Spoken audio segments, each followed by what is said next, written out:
Hey guys, today I thought I'd talk about what it's like for me to understand what FI is doing as someone on the FETI axis. I thought I should take a shot at this since I was kind of criticizing the way in which OP has been trying to process FE. So I thought I'd try and shoot back and give my own take on FI to see if I'm really understanding what they are doing. It's possible I'm totally missing. So it's like, what are they doing that I'm not doing? How can we understand this from the TI FE perspective? So starting with the basics, FI is values for the self versus FE being values for. So starting off with the basic definition, FI is values for the self and FE is values for the tribe. So the tribe includes you. So that's definitely part of what FE is, me understanding what my values are in relation. That's where it kind of gets different. FE is looking at what are my values, what am I valuing versus what others are valuing. So it's all about what people are valuing, myself included, but it's also very much focused on how am I relating those values to other people? Or am I disagreeing with people? How can I reconcile those different? Whereas FI, not really doing that. Instead, kind of saying oh, I value this, I value this.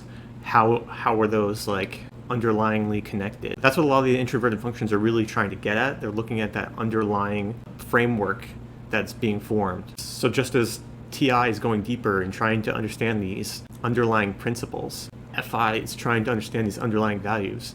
I like this thing, I like this. I think of it as what's true between those, because that's kind of what TI is doing, right? It's trying to understand the truth to the surface level potentially contradiction. There must be some truth to that. But FI is kind of doing the same thing. It's what is the value that is actually shared between these two things that I like? What is binding these together?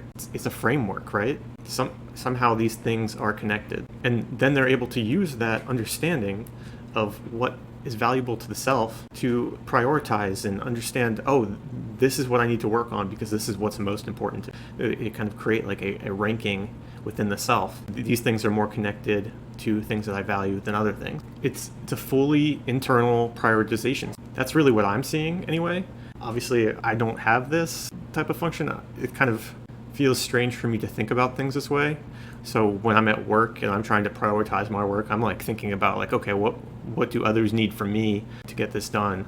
Or how would connecting these things together make sense for me to understand these? What units of work can I combine together because that just makes sense? That's the kind of thing I'm trying to do. And I'm sure that TEs are doing something similar as well. But in terms of prioritization, I'm really I'm not thinking this is what matters the most to me. At least not intentional. I don't know. I think a lot of the time, when I think of what matters to me is trying to get right, understanding it. How can I get it to output the most value? And a lot of what I'm doing for that is trying to sort of make these things easy to interact with. I'm working on web design stuff, so I want it to be really easy and accessible for people. So I'm thinking about those ways that people might get confused by how they might be interacting with something. How do I make these edges a little less sharp and pointy to deal with? It's really about trying to make a smooth experience.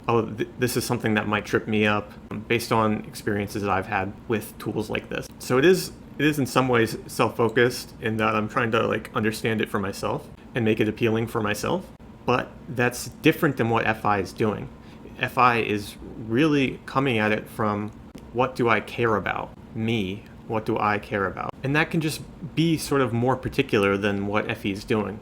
It's not as concerned with appealing on the broad scale. We might end up with similar end results because a lot of the sort of known methods for what works in the TE realm that the FI will be using are going to be similar to what I'm doing. We're just kind of approaching it from different sides of the same coin. At the end of the day, we're both feeling functions. We're caring about what is valuable in the situation. To me, I'm often thinking about the SF, the way in which people are going to interact with this and whether that's going to be a smooth experience as an end result. And obviously the FI person is going to be thinking about this from whatever observers they have. So if that's SE, it's probably going to be pretty similar to me. It's going to be really about their personal experience interacting with things. So I guess in this situation, maybe it's not all that different. And that's one of the tricky things about looking at functions is a lot of this stuff is very similar, especially in a case-by-case scenario. If you just look at a single case, we're going to all be kind of trying to do the same sort of thing. We want to win the game, so to speak. But how we go about determining that that's what we want to do is what's different here. Where we can really start to see the differences is where we're not working on something that's shared. It's really about what makes me significant, what makes the FI user significant, what is personal to them, what is personal to me. That's where we can really start to see this different. So we can see how having like a smooth UX experience is something that we all value, or that's at least important at some base level. Like maybe it's not the most important thing to certain people. Like we just want this to be effective. We want this to work. It doesn't really matter how nice it looks or how smooth the experience is, as long as we get the end result that we need. Some people don't care as much about having that be a pain-free experience. So maybe UX is like a good example of something that is more FE value driven, right?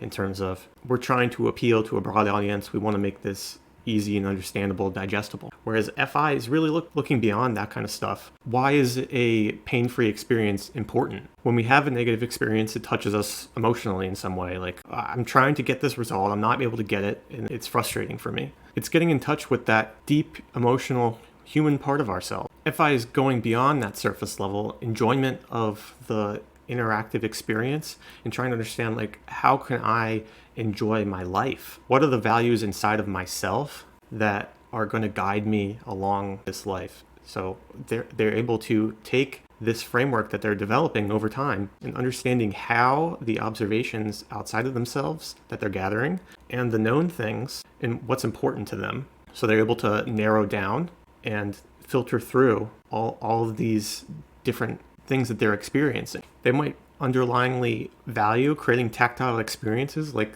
a user design interface might give people, but a lot of FI users aren't going to care so much about that. They might want that system to be easy so that they can move on to the things that they actually do prioritize. They want to move quickly through this so that they can get to the things that they do care about. And that's going to be unique to every FI user because FI is very personal. It's forming this sense of significance of self. What do I care about versus what others care about? This is personal to me. This is a piece that only matters to me. That's what makes it significance, right? Because it is so personal in the way that it's being layered together throughout one's life. It's being formed block by block, just as the way TI logic blocks are put together.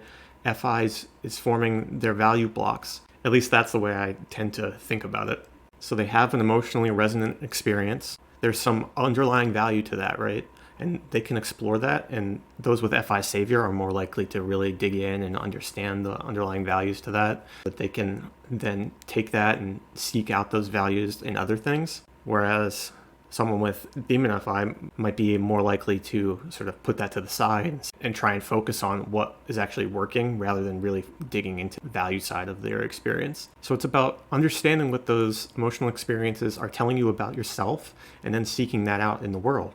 This is something I value. How can I create more of this? How can I share this with the world? It's something that matters to me. And as you have other experiences, those continue to contribute to that underlying framework of what matters to you, the self. It's kind of like making a discovery.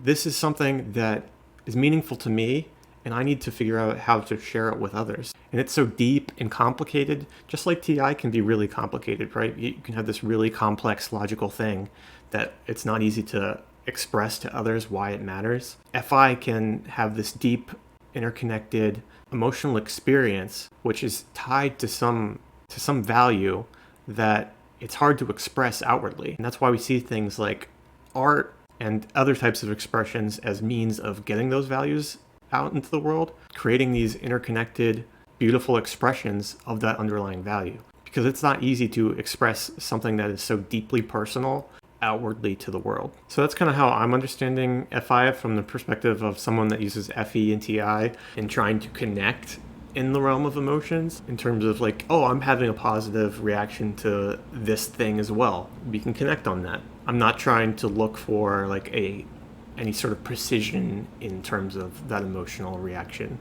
Maybe like good, better, great, something like that at times for like something like a movie review, though I do find it kind of difficult to do that. And it's kind of silly to think of something like FI being like the ones making tier lists or something like that, but like that's like a kind of silly anecdote. It is kind of a way to sort of conceptualize what FI is doing in terms of like understanding where these things fall on the tier list kind of like automatically within themselves. So it's like this resonates with me stronger than this because of all these underlying values. And it's not necessarily like they can easily explain all those values, but they just kind of have that structure underneath that is complex and hard to really express outwardly, and will take a lot of work to potentially like unpack. A book might be able to explain that kind of thing, or some kind of lengthy review where this is where this sits in the realm of movies in my perspective, right? And then they're going to give you some reasons to explain that and sort of shape it,